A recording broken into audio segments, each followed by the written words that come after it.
শয়তান কাদিয়ানি নবুয়ত দাবি করেছিল। তাকে আমি গোলাম আহমদ বলি না, কাফের কখনো গোলাম আহমদ হতে পারে না। কাযযাব কাদিয়ানি ছিল গোলাম শয়তান কাদিয়ানি। 1908 সালে আল্লাহর গজবে সে ধ্বংস হয়ে জাহান্নামের কুকুর হয়েছে। তার অনুসারী কাদিয়ানিরা বাংলাদেশে এখন ব্যাপক উৎপাত করছে। আপনারা জানেন, বর্তমান সরকার দায়িত্ব নেবার পরে বাংলাদেশের বিভিন্ন জায়গায় কাদিয়ানীদের নতুন নতুন আস্তানা গড়ে তোলা হয়েছে। কাদিয়ানীদের আস্তানা পাহারার জন্য সেনাবাহিনী, পুলিশও মোতায়েন করা হয়েছে। যদি তারা সংখ্যালঘুই হয়ে থাকে তাহলে তাদেরকে সংখ্যালঘু ঘোষণা করতে সমস্যা কোথায়? এদেশে তো হিন্দু, বৌদ্ধ, খ্রিস্টান আছে, আমরা কি তাদেরকে অমুসলিম দাবি করে বলি? তারা অমুসলিম পরিচয়ে আছে।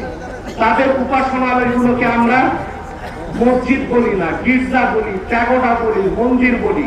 কিন্তু কাদিয়ানীরা ইহুদিদের চেয়ে নিকৃষ্ট কাফের, তারা জিন্দিক। জিন্দিক বলা হয় সেই কাফেরকে যে প্রকাশ্য কাফের, নিজেকে দাবি করে মুসলিম।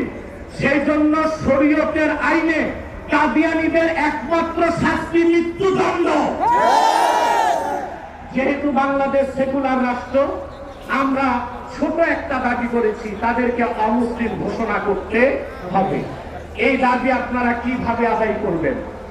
ঐক্যবদ্ধ হয়ে বছরে একটা কর্মসূচি দিলেই হবে না। আমি মনে করি এই ময়দান থেকে কর্মসূচি হওয়া উচিত। কুখ্যাত কাফের কাদিয়ানীদেরকে রাষ্ট্রীয়ভাবে অমুসলিম ঘোষণার দাবি আদায় করবে। হোক বিএনপি, হোক জামাত, যে ঘোষণা দিবে তাকেই নির্বাচিত করে বাংলাদেশের ক্ষমতায় পাঠানো হবে। আপনারা রাজনৈতিক দলের নেতৃবৃন্দ ইসলামী রাজনীতির দোহাই দিয়ে যারা আন্দোলন করেন, আপনাদের কর্মসূচিতে কেন ঘোষণা দেন না? সংসদে গেলে কাদিয়ানীদের অমুসলিম ঘোষণা করবেন। পশ্চিমারা খেপে যাবে। ভারতের দাবিদারি, যুক্তরাষ্ট্রের দাবিদারি করে কেউ ক্ষমতায় যেতে পারবে না। যদি যায় ক্ষমতায় টিকতেও পারবে না। বাংলাদেশের কাদিয়ানীদেরকে রাষ্ট্রীয়ভাবে অমুসলিম ঘোষণার দাবি আদায় করা হবেই হবে।